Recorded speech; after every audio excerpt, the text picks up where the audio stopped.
eZimbabwe ameno mashoko anoitaurwa nekozwa awa machildren of Zimbabwe War Veterans Association vanomaona kupi kana kuti magats avanotaura vanomaona kupi nokuti tinoona kuti vanosvika vachiti aiwa kunyange vanhu vetriple C veopposition aiwa vari kutoenda kusaidi kwaChiwenga vachiti aiwa Mnangagwa must go vachiti kuMashonaland uko vari kuti aiwa zvakwana Mnangagwa achienda muri Zimbabwe. Saravina mashoko ataugwa nevanhu vekozwa paexendo pavo nokurudzira tichibva wasubscribe wolike wotina on the bell icon tamushana mabdetsi anokupa panomba News Live nokuti kozwa inosvika paexendo yonyora chiti Mashonaland East is saying it's now our turn.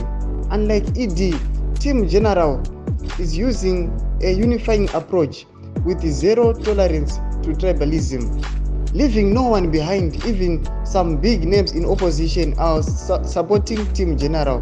Watch space. Ndomashoko anoita vachinzi aiwa Team General kureva kuti kusapota Chiwenga vachiti aiwa yava team yaChiwenga. Chiwenga ndiye akufana bopindawo ngaachidonedza ED nokuti vanhu vari kuti hanzi tanoita naED. Muri Zimbabwe aminoti munoti kudii pamusoro pemashoko ataugwa nekozwa aya kuti munoti kudii nawo ichokwadi hereji kana kuti varongozomangwesa tension pagara pasangana chiri chimbotiudzai munoti kudii pamusoro penyaya iyi inai comment section medu musangana kusubscribe kulike mutina on the bell icon tomuchana mabdetsi anokupa pano paZee News Live.